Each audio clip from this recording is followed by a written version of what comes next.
Hello everyone, my name is Asyrafchazz and welcome back to yet another One Piece card game video. So the full list for OP-02, which is the second set of the One Piece card game, is officially out. Every single card has been revealed, so we are going to take a look at all of the cards in the next coming week, starting with the cards with the red color identity. So if you want to take a look at the cards themselves, I have left a link to the official One Piece card game website. If you set the region to English Asia, they will have it, but we're going to take some time to take a look at all of the cards, read through all of the effects, and see what the best cards are from each individual color. And there's a lot of good ones, some we have already talked about, some we are going to talk about for the first time, so I'm really excited to get into it. I will be posting the first ever OP-02 box opening on this channel, hopefully by midnight, provided I can get my supply on time, and I'm really excited to open up, so look out for it. I will also be doing another live stream just opening up some boxes, so more details will be coming up soon, and hope you can join me for that as well. So if you enjoyed this video, please consider giving a like and subscribing if you want to keep up to date with more One Piece card game content. Well, without further ado, let's take a look at all the raid cards from OP-02, the Paramount War. So before we get into the cards themselves, I just want to announce the winner for the ST06 giveaway that I did in the previous video. Congratulations to Nazareno D. Please get in touch with me at my Twitter at Asyrafchazz, DM me, and I will arrange the details with you so you can receive your ST06 giveaway. Thank you so much for all the entries, and congratulations to Nazareno D for winning the contest. Alright, so we are on the official One Piece card game website. We have the whole card list for OP-02 ready to go, so let's take a look at all of the raid cards. Starting with Edward Newgate himself. We have talked about this leader and how hyped I am for this leader right here.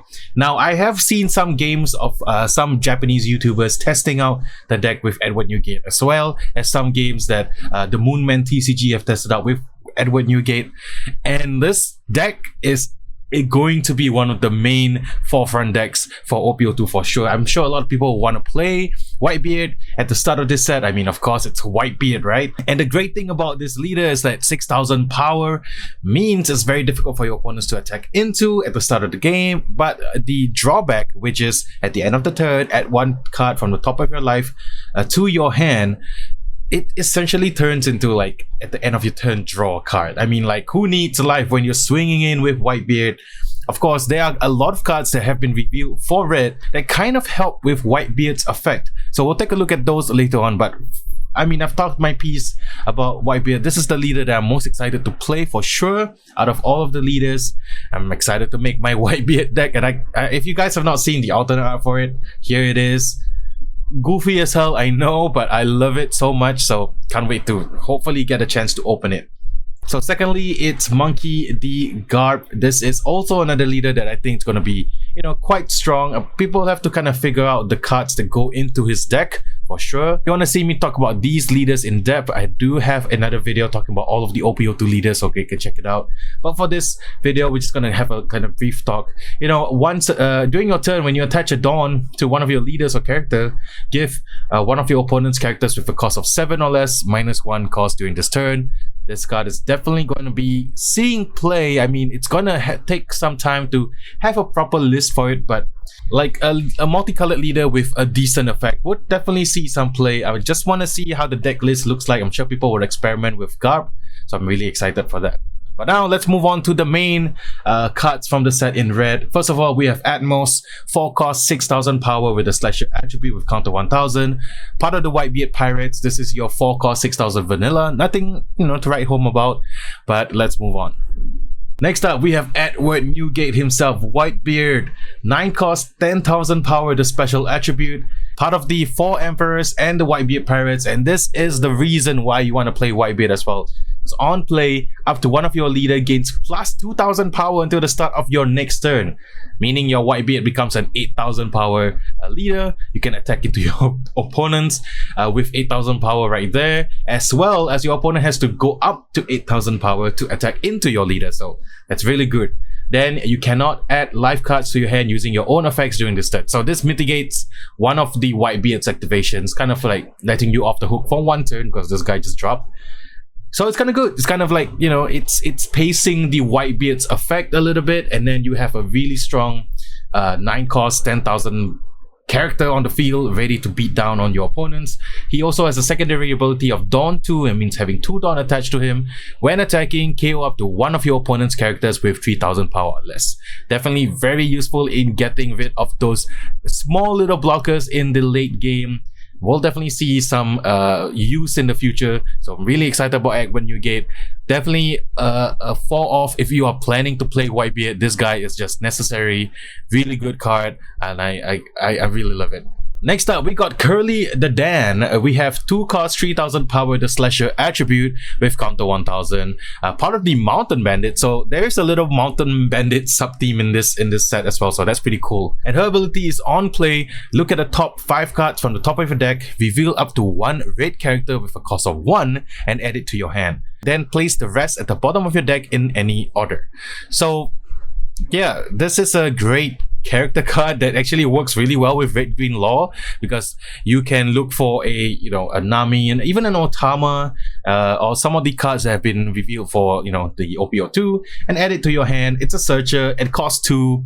Law can bring it back to your hand and then play it out again to continue searching. You only can target 1 cost red characters only, so it is a little bit limited, but a searcher is always good, and I'm pretty sure some law lists will want to run Curly the Dan in the future as well. Alright, next up we have King Dew, 5 cost 7000 power with a striker attribute with counter 1000 and part of the Whitebeard Pirates.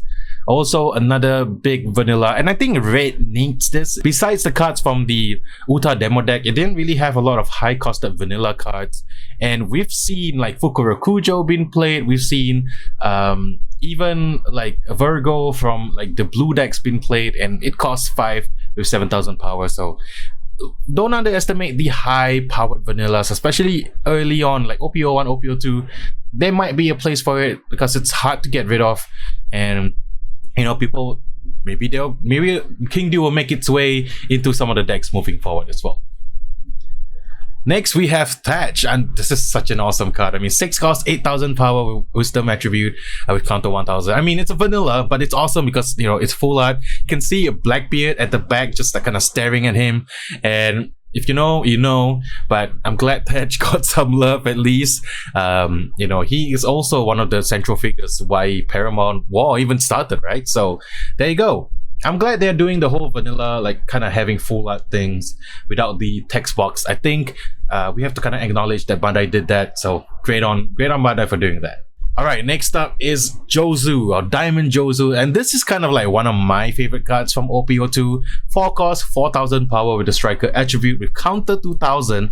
So Whitebeard Pirates are going to be playing this. Part of the Whitebeard Pirates, and his effect is Dawn 1. If you have 2 or less life cards and your leader type includes Whitebeard Pirates, this character gains Rush. So, in the mid game, maybe you're on turn 2, you're going second in your second turn, you're 4 Dawn, you got nothing else to play, you can drop Jozu. It's a decent amount, it's a decent sized character that you can just drop down the field. But I think its true strength lies in the late game when you are down to like 2 or less life. You're dropping down Jozus, you have other effects to kind of boost it up, and then you're swinging into your opponent for the kill. And the fact that in the early game you can use it as counter 2000, this is a definite, to me, a fall off, not only for the effect but for the counter 2000. And having a counter 2000 that can help you out in the late game as well. I think Jozu just takes up all the box. It is a rare for a reason, and I hope that Diamond Jozu has his own alternate art. I mean, yeah, I would love that. I would love for him to get his own alternate art for sure. Alright, next up we got Squad. Now Squad, I've talked about him before. 3 cost 5000 power, the Slasher attribute, part of the Whitebeard allies, and his ability is on play. If your leader type includes Whitebeard Pirates, give up to one of your opponent's characters minus 4000 power during this turn, and then add 1 card from the top of your life cards to your hand. So yeah, once again, there's another card that kind of will work well with Squad. Now, if I kind of, we'll talk about it later when it pops up, but giving something minus 4000 power is actually really quite good if you have cards like Nico Robin, you have cards like the Whitebeard that we talked about, the character card, and another one of Whitebeard effect cards that we'll talk about later on as well, because it's like, it brings your opponent high costed characters to a range where it's easily dealt with, or it's easily being able to be removed, and we'll talk about that later on once we see the card. But Squad now with more cards being revealed, I think it might have a place in Whitebeard decks. It might be a little bit dangerous to play for sure. I mean, it does, you know, you have to take a light from its effect, but there are cards that mitigate that, and we'll talk about that later on. So squad, I'm keeping my eye on this. It's like, if the meta game fits right and I need that minus 4000 power, yeah, squad, come in the deck for sure. Next we have Dogura. Now this is the Mountain Bandits that we're going to talk about. One cost 2000 power to slash your attribute with counter 1000. Part of the Mountain Bandits, and his ability is activate main. You may invest this character, play up to one red character other than Dogura with a cost of 1 from your hand. So pretty interesting. I mean, I don't know, will Red Green Law play this? I don't know, because like with this you can kind of extend plays. You can drop Dogura down, you can play another 1 cost character out just by resting Dogura. You know, if you have a synergy with all the mini like 1 red cost character cards, then sure, then this might be really good. But as of now, not sure it's gonna make its way into like Red Green Law or other decks, because they are more efficient cards and like 1 costs just 1 Dawn, so you know, you don't really need to dedicate a whole card for it. That's what I think, but we have to wait and see for sure. Next up we got Vista. 3 cost 3000 power to slash your attribute with counter 1000, and part of the Whitebeard Pirates. On play, KO up to one of your opponent's characters with 3000 power or less. I love Vista. Even if it's not in like Whitebeard decks, even if like in, you know, Zoro decks or Red Luffy decks, I really quite like it. I mean, Red Green Law could because like you can get rid of like little things like searchers, or like even like mini blockers like the choppers, the Capone Gang Beige. So Vista will definitely has its place in the metagame for sure. I think this is a strong card. Yeah, I love it. Next up we've got Blenheim. I do believe I'm saying that correctly. 2 cost 3000 power to slash your attribute with part of the Whitebeard Pirates with blocker. So this is your 2 cost blocker, no counter on this one, that's why it says 3000 power, similar to the Bartolomeo we saw from the Uta demo deck. So let's move on. Alright, I've talked about this guy. I mean, this is Ace, the kind of linchpin of the red strategy, the Whitebeard strategy. Podgas the Ace is your 7 cost 7000 power to special attribute, part of the Whitebeard Pirates, and his abilities on play give up to 2 of your opponent's characters minus 3000 power during this turn. Then if your leader's type include Whitebeard Pirates, this character gains rush during this turn. So very strong card, very good top end for the Whitebeard Pirates. I made another video talking about his alternate arts, which I will post in the next coming few days. Just know that there are alternate arts of him, and also a parallel alternate art, which we'll talk about, you know, once we talk about the alternate arts of the cards. But Ace is an awesome card, definitely needed. And you know what, even if like you're not playing Whitebeard Pirates, right? You don't want him to get the rush. He might still just be a really good red card for Red Luffy, or even like a Red Zoro, because that minus 3000 power might come in handy in the future. So there you go. Next up we got Whitey Bay. 1 cost 2000 power to slash your attribute with counter 1000, part of the Whitebeard Pirate allies, and her ability is Don Juan. This character can also attack your opponent's active characters. Now we've seen this kind of effect on Frankie, and Frankie has not been heavily played. I've seen some lists played, but most of the time it's just like, you know, there are other better options than Frankie. So I don't think Whitey Bay will see a lot of play unless you really want to gun down those early 1 cost character cards from Red Green Law. But then again, you know, I might be wrong. So Whitey Bay have to kind of keep a lookout at how the meta reacts to her specifically. Next up we have Makino. 1 cost 0 power with the Wisdom attribute with counter 2000, so that's pretty good. Part of the Windmill Village, so I like that sub trait for sure. Activate main, you may invest this character up to one of your red characters with a cost of 1, gains plus 3000 power during this turn. Very niche effect, cost of 1 and only 3000 power. We've seen this in sort of like I believe it's Hyogoro in OP-01. Didn't really see a lot of play. I tried it, doesn't really work that well. So, but the fact that she has counter 2000, I still think Otama is a better 2000 counter. So you know, you gotta see if Makino is worth playing or not. Next up, we have Magura. 1 cost 2000 power, the slasher attribute with counter 1000. Part of the Mountain Bandits, and his ability is on play up to 2 of your red characters with a cost of 1 gains plus 3000 power during this turn. So what if you're playing like red Zorro? You have a lot of 1 cost Mountain Bandits or 1 cost red characters, and then you drop him down, give another plus 3000. Is that the new converging meta, like a zoo type deck with like 1 cost characters? I don't know, I could be wrong. Maybe someone will make it work, I'm not sure, but I don't think that it's kind of strong enough, because a lot of the 1 cost characters don't really have high power. You gotta put a lot of resources on it. You gotta put, like, if you're using Zorro, I can kind of see a list kind of forming, but will the trade-off be good? I'm not sure. Not really that I'm not really liking Magura as much, but you know, if any brave souls out there want to play a 1 cost red centric deck, please give me a list. I would love to try it out. Next up, we got Mask Deuce, 2 cost 3000 power, the wisdom attribute with counter 2000, part of Spade Pirates. So you know, this is if you read the Ace side story, you'll know who Mask Deuce is. His ability is Dawn 2. When attacking, KO up to 1 of your opponent's characters with 2000 power or less. So similar effects like Robin, like the Beppo that we've seen, this time with counter 2000. Yeah, in a pinch, if you need that kind of Dawn 2 ability to KO something that is 2000 power less, and of course with all the minus powered cards that Red has, he might see some play. At the very least, it's a counter 2000, so will definitely be a strong card for sure if the list demands it. But as a card on its own, I wish it had a little bit. I wish it affect 3000 power less, but it might have been a little bit pushed. So there you go. Next up, we got Marco the Phoenix, 4 cost 5000 power with a special attribute with counter 1000, part of the Whitebeard Pirates.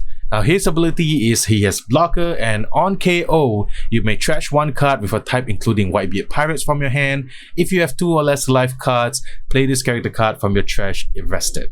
So in a pinch, if you have 2 or less life, you have a Whitebeard Pirates card, you block something with Marco, you trash 1 card from your hand, and then you bring it back so you can, you know, perform blocking duties again, or you can use it for an attack in the future. So I can see you know, some Marcos being included in the Whitebeard Pirates deck for sure. And it's Marco. I mean, how can you not include Marco? It's like the right hand man of Whitebeard. So that's something I'm really excited for. Next up, we have Rakuyo. Rakuyo is a 3 cost 4000 power with a striker attribute with counter 1000, part of the Whitebeard Pirates, and his ability is Dawn 1. On your turn, all your characters with a type including Whitebeard Pirates gain 1000 power. So this is what I'm talking about, like with Jozu, like you have other cards that kind of boost the Whitebeard Pirates power. This is a mini Zorro on his own. Like it affects only your Whitebeard character cards, Whitebeard Pirate character cards, but still I like Rakuyo, and you work together with like Jozu, even like Marco the Phoenix, and all of the other Whitebeard Pirate cards that we've seen. It's a strong card. I like him, and I think he might see some play. I mean, 3 cost 4000 power, not that bad. And then you put 1 Dawn on him, it's a 5k, and it gives everything else plus 1k. So that's pretty good. I like it.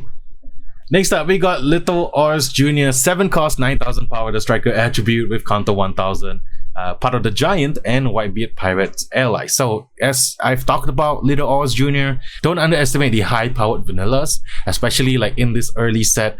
There are other cards that definitely outweigh vanillas for sure, but being at a high base power at 9000, it makes it hard to get rid of, and you can drop it off like when you have 7 Dawn. So I will be sneaking Little Ors Jr. into my decks for sure, because I like Ors Jr. I mean, like, this is such a great card and such a great character as well. So I want to run 4. I want to run 4 Ors Jr. and see how my opponents react to it. So let's go. So now we're going to go into the event cards, and oh my god, the Whitebeard Pirates has a lot of like strong event cards, starting with Seaquake, a 1 cost event card. The ability is main. If your leader type includes Whitebeard Pirates, KO up to 1 of your opponent's characters with 3000 power or less. So straight up just removal. For the early game, you can get rid of your opponent's searchers. At the late game, this is the card that makes me reevaluate squad. Okay, like you want to minus something from a 7k down to a 3k. by minus 4,000, and then you just use Sequake to get rid of it. I mean, like, yeah, I can see situations like that happening for sure. Also, the triggered ability is give up to one of your opponent's leader or character cards minus 3,000 power during this turn. Also, not a bad effect, especially when it comes to like the late game, especially when it comes to like Eustace Kid when he was going in for the double swing attack. If you can reduce the power of it by minus 3,000, you can easily counter out of some of the attacks. So could be quite useful for sure. I think this card is actually really quite good, and I'm not sure if you're gonna play the full 4, like 4 of this, 4 of like Jet Pistols. It's gonna take a lot of space off your deck. But I like Sequake. I really like Sequake, especially because it only costs 1. Pretty high on this card. I really quite like it, and I'll be definitely using this to get rid of my opponent's Jewelry Bonnies, or like the lower cost, lower powered blockers for sure.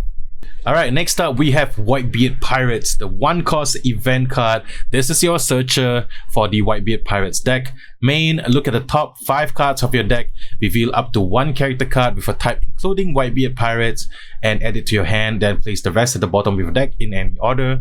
The trigger effect activates the main effect. So it doesn't take any this card, similar like in 2 years to Sawari, it doesn't search for a Whitebeard Pirates event card, only character cards. But if we don't have any searches for Whitebeard Pirates, so this is a good card to include in the deck for sure, just to kind of filter out your draws. We've seen Saobody being played, we've seen Nami being played, so I don't see any reason why this wouldn't be played in the future as well. Then now, moving on, this is You May Be a Fool, But I Still Love You. 1-cost event card with an effect. Main, if you have 3 or less life cards, you cannot add life cards to your hand using your own effects during this turn. And the triggered ability is up to one of your leader gains plus 1,000 power during this turn. Triggered ability, nothing to write home about, similar to like Guard Point and all. But the main ability, this is why I think it will work with Squad. Like, you use Squad, or you use this card first, and then you play down the Squad. You give something minus 4,000 power. I believe you still won't, due to the card's effect, you can't add life cards to your hand. So, I mean, if you have this and you have Squad, it kind of negates that add the card to your life, from your life to your hand, and you can just have a free minus 4,000 and have a body on the field. Am I not seeing this? I think this card is quite good, and it prevents like your Whitebeard life effects from, you know, proccing at the end of the turn. If you want to kind of like, okay, extend a little bit, I don't want my life to go down to 0, you can do that by playing this card. So yeah, I just don't know how many copies you might want to play. I mean, probably like, I don't know, 2 to 3, not a full 4 in my opinion, but yeah, it's cool. And that's why Squad is on the picture. This card works well with Squad, right? Am I not seeing it? Anyway, I like this card, and I think I'm curious to see how many copies of this card is going to be played. And our last card of Red, and you know, Red has a lot of strong cards, but this one takes the damn cake. This is Moby Dick. 2-cost stage cards. That's Bandai did not forget about stage cards, guys.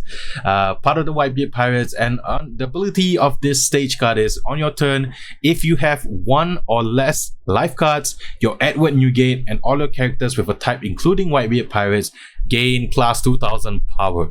It's a stage card that just buffs your Whitebeard Pirates by 2,000 power if you have 1 or less life cards.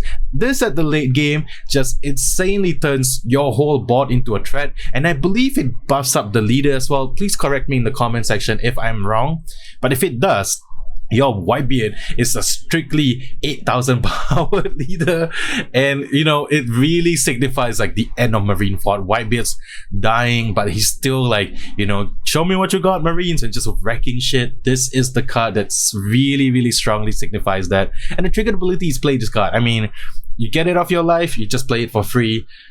I really like this card, and I can't wait to see. I mean, like, Whitebeard, this is why I think the Whitebeard Pirates deck is definitely going to be a strong contender. It has ways to mitigate its very own weakness of having to take a life at the end of your turn, and a way to reward the fact that you are losing life at the end of every turn.